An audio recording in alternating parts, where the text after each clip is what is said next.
You're listening to Elevate, the official podcast of Elite Agent magazine for real estate industry sales professionals, property managers, and leaders. Each episode, we bring you behind the scenes coaching, news analysis, exclusive interviews, technology, and more to help you list more, sell more, and elevate your results. To subscribe to the magazine, visit eliteagent.com.au/subscribe. Here is your host, Samantha McLean. Hey, Samantha McLean from Elite Agent magazine, back in 2018 with our first episode of Elevate for the year.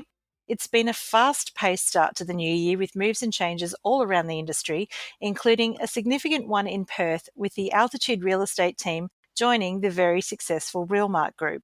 The two directors of the group, John Percudani of Realmark and Paul Tonich of Altitude Real Estate, say the combined agencies will offer their clients a more efficient and effective way to buy, sell, lease, manage and finance property. Plus, it's a strategic move that enables them both to effectively upscale their operations, better serve their clients and provide better career development opportunities for their employees. And I'm delighted to have John and Paul as our special guests today. So a warm welcome to you both, John and Paul. Thanks, Sam. Thank you, Sam. So you both started off 2018 in a pretty exciting way in joining forces. So Altitude Real Estate are now part of the Realmark group. So tell us a bit more, both of you, on how you saw the strategic fit between two companies and how you came together. Well, certainly within the WA context, there's been a big change in not only the market, but there's also great change in the industry driven by those market conditions. So the WA market, obviously off the back of a very buoyant previous economic period in our history, there's been a lot of structural change, and that's now plateauing out, and we're seeing the consequences of that. One of the big things that we can identify is that there's an increasing aggregation of real estate business being done by less agents and less agencies. And to have that momentum in the marketplace and that gravitas, you really have to bulk up the businesses to be able to have that presence in the marketplace and provide the support facilities for the people within the business. So, certainly Realmark has a lot of process and collateral and brand presence, and the Altitude business has similar things, but really adding them together, really 1 + 1 can equal 5 going forward. Yeah, absolutely. There is definitely strength in numbers, right?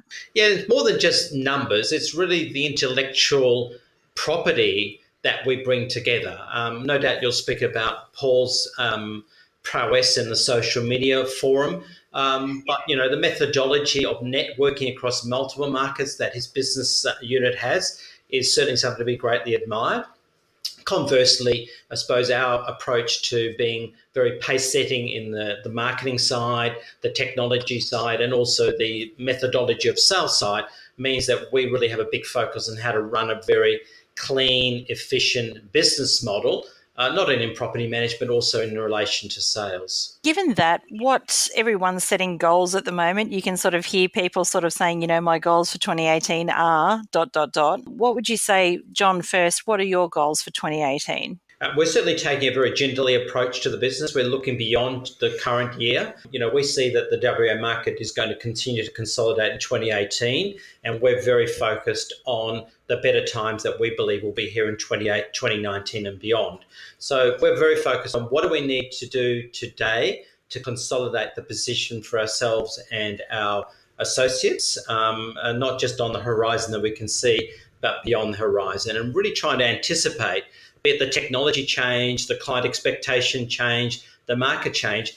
What do we need to really be focused on to make sure that we're well positioned for that opportunity? And what about you, Paul? What are your goals for 2018? If I said I've done something smart or done something well over the years, which has always positioned me ahead of what the market conditions are going to be, it's always been able to read where the consumer wants the industry to go.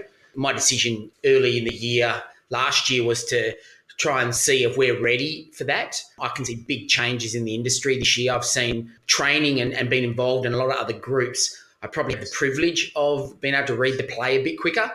In Perth, with the expectations of a slow market getting busier, we're going to see a lot of good agents looking at joining forces. The industry over here, because of the economic climate, has shrunk dramatically. If we were to call it dead wood or non-producing agents, individual boutique agencies just can't afford to hold those type of people anymore. But at the same time, they face the danger of losing cash flow. So everyone is questioning their business models. Everyone is questioning how sustainable they're going to be. We've gone through 4 to 5 years of the grind, which maybe the East Coast is about to enter. So we have a clear understanding of how to deal with that. And with that understanding, with that hurt comes sometimes knowledge with the pain. We're seeing that my prediction is going to be that the EBUs are going to become the only option that agents have going forward. The ability to enter the industry is going to be through the guidance of really well settled and stable, sustainable agents who can bring on talent and actually show them how to navigate through this market and upskill them. The consumer is expecting you to bring a buyer to their property that maybe wasn't looking, not just put a sign at the front and wait for the market to do its job, because the market has no job anymore. The job's now the job of the agent and what they can bring to the table when they meet with a client. And that's why the whole digital presence, the reach, the ability to turn a viewer into a buyer is critical. That person may have woken up that morning and was just a viewer, and by 8 o'clock that night, they're a buyer, and they weren't when they went to bed. And that's because we can put homes in front of people like never before. If we were not to take advantage of that, we would be really just a slave to what the market throws at us. And unfortunately, some agencies can't see that. We maybe pride ourselves on having that ability now because of smart moves in relation to technology, databasing, and the way we deal with buyers to bring a goodwill to the table where possibly owners used to say, why do we pay you your fee? I've never actually felt more comfortable than right now to be able to justify my fee 100%.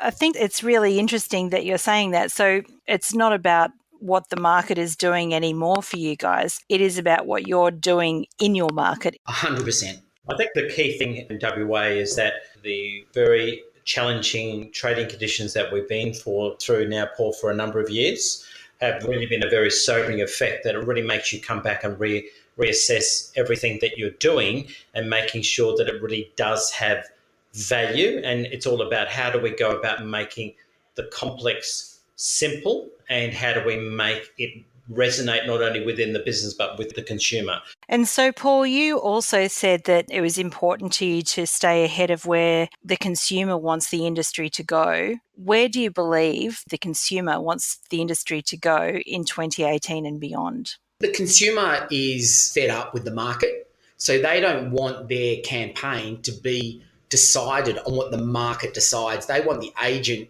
to be able to actually produce the result and be able to, create something without just actually putting the sign out, and the reality is a lot of people say the word cutting edge, the word market share, the word that they're so empty now because the consumer can get on the computer, they can have a look at the results, they can judge your performance. And so those lies or that propaganda that someone can get away with maybe 10 years ago is now gone.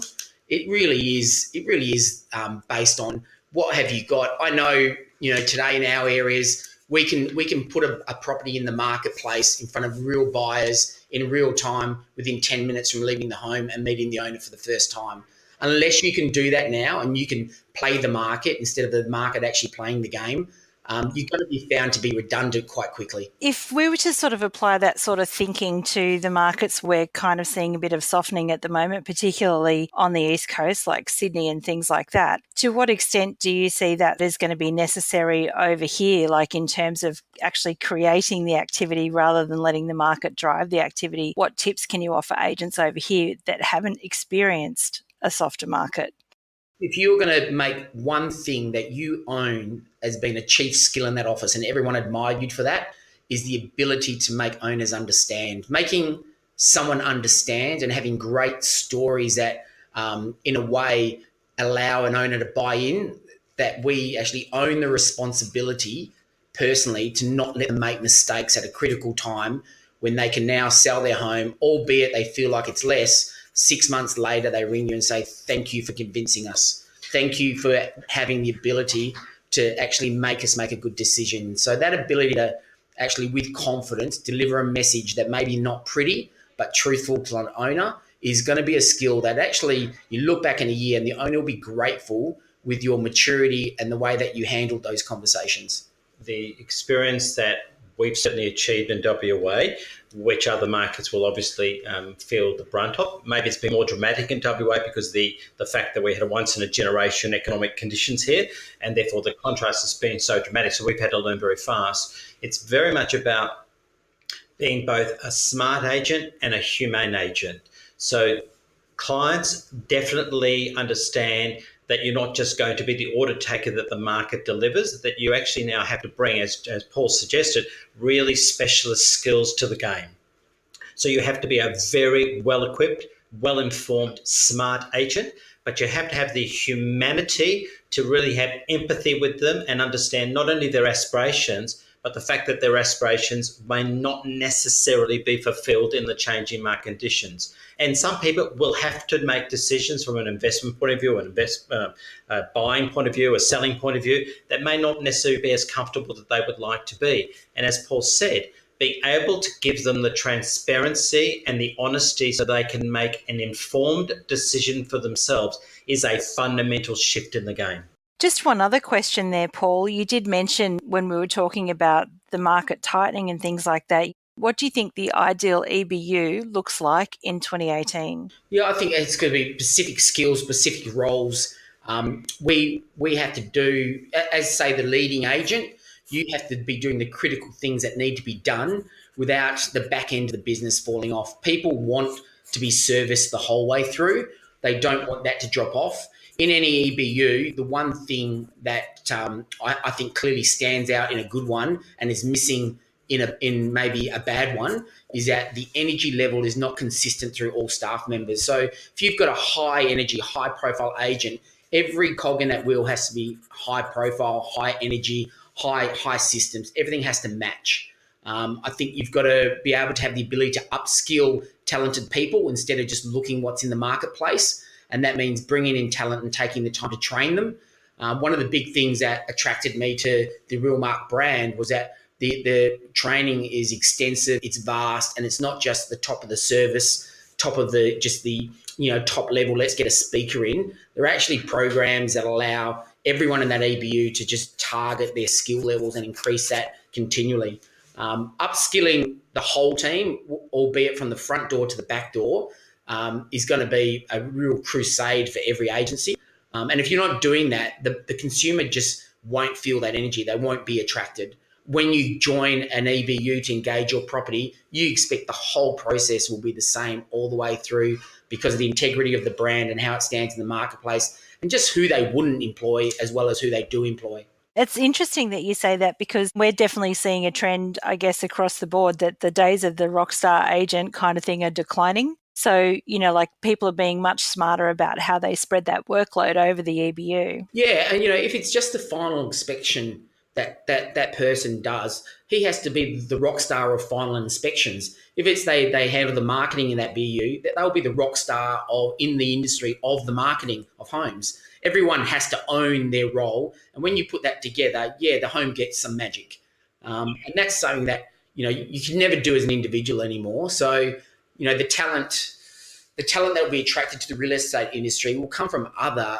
great industries that have produced and upskilled people, and we'll be trying to introduce talent from other areas continually, and that will be our goal in 2018 is identifying people that are just going to bring something to the table that other agencies haven't got. Not the same old who's floating in the industry and can we persuade them to come across. We're geared to upskill people, so we can pull from a bigger group of talented people than just our own industry. Speaking of rock stars, Paul, you are one of the rock stars of social media in the industry and have been for quite some time. You've actually coached agents in the past on how to better use Facebook to generate leads and all that sort of thing. And Facebook's been in the news a lot lately in terms of, well, number one, Mark Zuckerberg made that announcement that said pages are going to be less and less and family and friends are going to be more. And also, Facebook have been making some moves into the real estate space. So first of all, let's talk about Facebook pages because there's a lot of real estate agents out there that have got Facebook pages. How do you think these changes will impact them and what should they do to stay top of mind when, as we've already talked about, the whole digital thing and being in front of the consumer is going to be so important? If you've got a page and you've got a lot of followers, the followers are definitely not going to sit there and drive your business. That's in a nutshell. But why is it important to have a number of followers? Like anything, like if you're going to go and watch a how-to video on YouTube, you're automatically attracted to the one that's been watched the most. Would that be fair to say? So all the amount of followers you got on your page is just going to give you some credibility, but zero reach. And then at the end of the day, credibility is important, but reach is what actually produces income. How do you get that reach? Like any other forum, you're going to have to upskill yourself and have an understanding of how reach is important in a campaign and deliver that to an owner.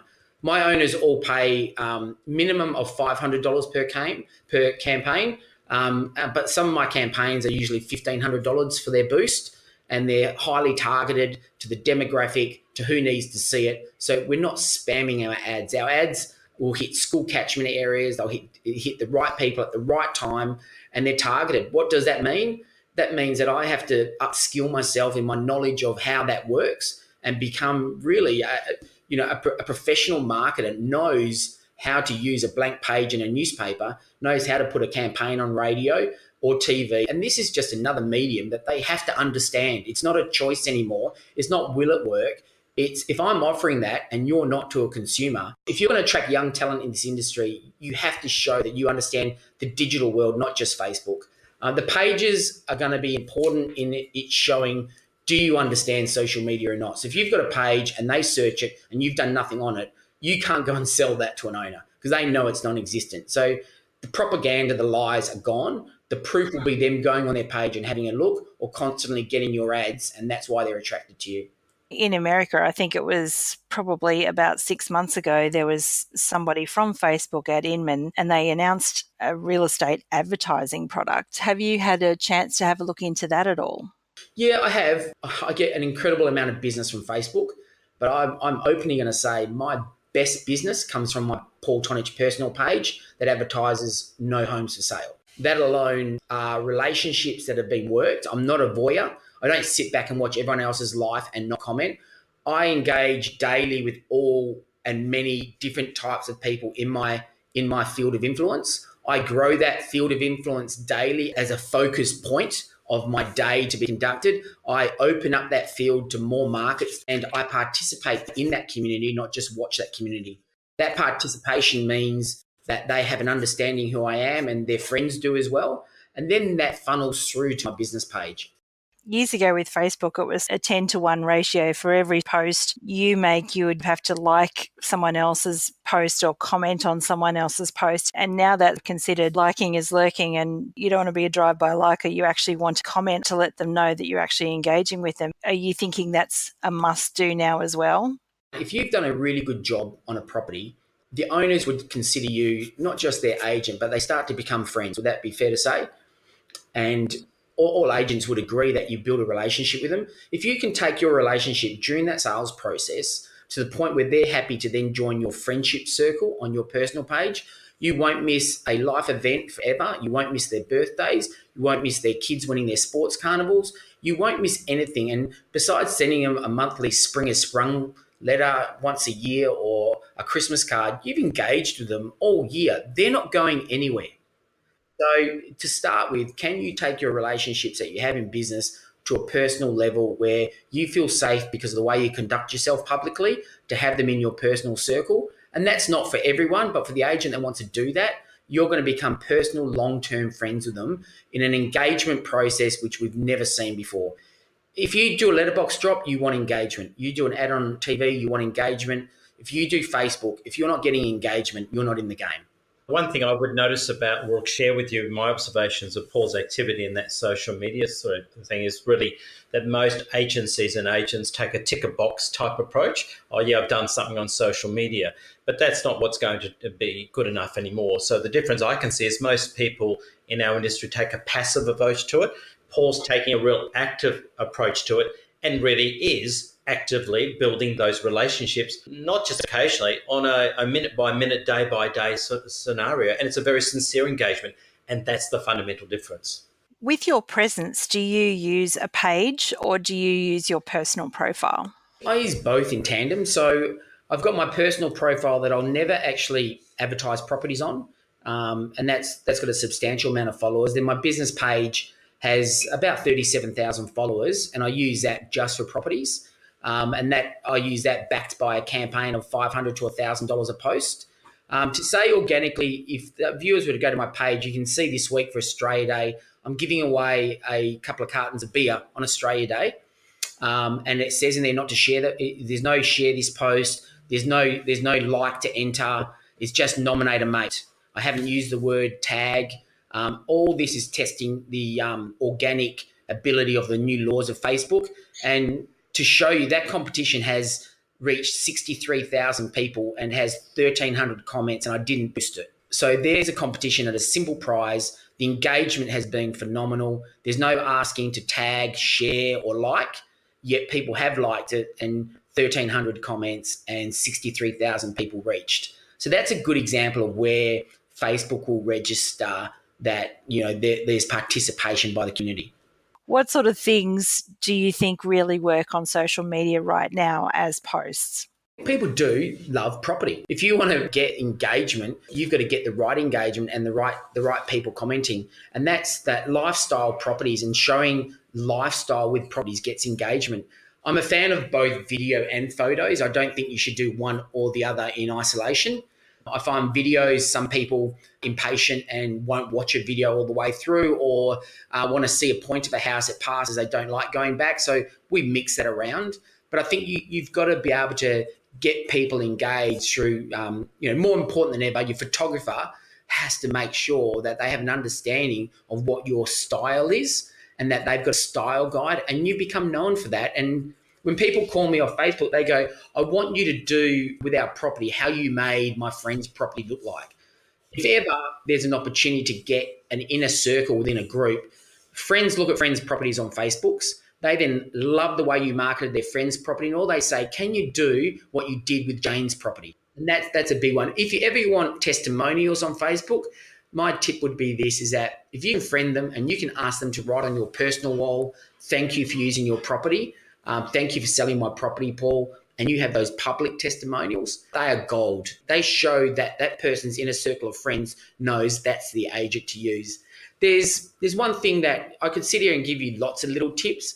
They are all just little tips. What you've got to have is the skill to be able to do the right things at the right time for the right reasons. And like any form of medium, everything has to be about the consumer, nothing about the agent. They don't care you've sold 8 houses, but they'd like to know that lots of houses are selling, so it's a good time to come on the market, not you've sold 8 and here's a picture of me in the back of my boat or driving around in my Lamborghini. Let's just be honest, it's not easy.